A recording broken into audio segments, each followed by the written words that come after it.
Welcome back to FP Executive. I'm here with Ellen Auster from the Schulich School of Business, a professor who specializes in organizational change. And we were just talking about change and implementation and examples that you've seen. I'd like to continue talking about that. You were talking about oil changers and who are excited about their job and their corporate culture. These are great examples, but the question always comes down, how do you execute this? And I'm curious if you've got some more details around that. Yeah, I think it's an incremental learning process. Mm-hmm. So if folks are more familiar with the top-down kind of approach we were talking about in the last segment, yes, then what we want to do is start to create changes where top management doesn't take control. So what that's about is employees actually involved in the process of diagnosing what's wrong. What's wrong in the organization that needs to be improved? What's working well that maybe needs to be amplified, which also we often overlook, right? We don't focus on the working well part. We focus on the problems and sometimes mess up what's working well in the process. So the idea is as you move towards a more shared leadership approach, that process of change actually becomes a beautiful opportunity for folks to get the feel of what it's like to actually be in charge of decision making, decide what's priority, do the diagnostics on what needs to be changed, and then also figure out how it happens. Often top management tells people how to implement, and the people on the ground are thinking, geez, that doesn't make a lot of sense, right? We know better how to do this. They have no consideration of the details. They don't realize we got to move our desks. They don't realize, right, that this means some people are going to have to move overseas. And so... Well, let me if I can interrupt you about... I see the first challenge there as a manager is, first of all, has got to develop a sense of self-awareness of how they impact other people. And that's not always easy. And then there's the issue of letting go of that control. And I know that at Schulich, you obviously work with a lot of executives and managers. Have you encountered folks who have a hard time letting go of that kind of control? And how do you convince them that it really is in everyone's interest to do it? Yeah, I think that is true. I think we have the tendency, particularly when things are uncertain, like with an economic crisis, to try to do what we know best rather than experiment.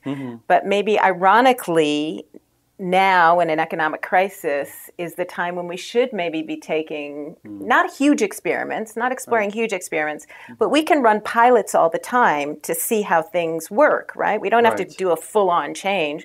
We can try it here and see what happens and learn from that. So I think part of what one way managers get more comfortable with this idea is not, let go all at once, let go of the reins and let the horse run away, but rather to do it incrementally and think about running pilots where you slowly give people the opportunity to run with different projects. And then when you see their enthusiasm and the passion, and you also see the ideas you never would have heard about bubbling up to the surface, that's pretty convincing, I think. Interesting. Well, let's do a little shift here. We talked about change within the organization. I'm interested in change within society, the role of the business or the organization within society. I've read some of your work, and you suggest companies need to think about doing good. Now, I would suggest a lot of people, the Financial Post would suggest doing good is making money. But you think it's more than that. And I'm interested in finding out where, for example, you put stakeholders. I mean, we sometimes on our pages talk about shareholders as the first stakeholder. Where do you see stakeholders fitting into the new equation today? Yeah, I think over the last several decades, we've kind of got caught up in what I would call a profit-dominated model. And that's where the numbers drive everything. And we actually almost get so preoccupied with meeting the numbers, particularly in the short run, that I think we lose sight of paying attention really to our typical stakeholders, customers, employees, suppliers, the people in our kind of normal value chain that we would interact with. But I think we also lose sight of, there's a disconnect between our organizational lives and the planet around us. And when we talk about passion and energy and innovation, I think a huge part of the reason folks sometimes feel a bit apathetic on the job is because we face all these world challenges and then we go to work 10 hours a day as if those world challenges don't exist. Right. And so to the extent that organizations can start to integrate those challenges into their everyday organizations, people feel better about their jobs. But I think it's not only about feeling better, it's organizations can actually make more money if they start thinking about some of these planet-centered objectives. When we start thinking about waste reduction, sure, in the short run you may have to lay out some money, but in the long run you're not processing as much material. When you're not packaging, think of everything we open in a week that's got this elaborate packaging. Well, that costs money, right? Of course, yes. So if we strip that down, we save the company money, and we don't have all that garbage to have to deal with, as a planet. Right. And customers are another piece of this. Customers, I think, particularly the Gen X, Gen Y folks, make consumer choices based on some of these criteria. So they will actually opt for something that's greener than something that's not. And I think some organizations are way ahead of the curve and really responding to that and seeing the benefits for the shareholders and the planet. Right. And other organizations are still trying to figure out how to do that for themselves. Well, I think the challenge, we know that, for example, in the United States, our largest export market, consumers are very worried. And they're worried about losing their jobs. They're much more conscious about spending money. And so the question is, how do you reach out to that sort of consumer with a product that may be more green, if I can use that term, but costs more?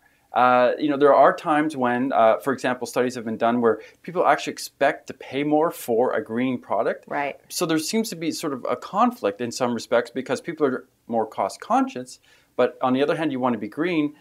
How do you balance these different things? I'm not sure how to do it.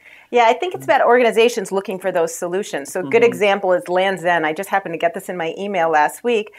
They will give you 20% off if you donate your coat to the homeless. So they have a coalition for the homeless process that's both local and global, and national.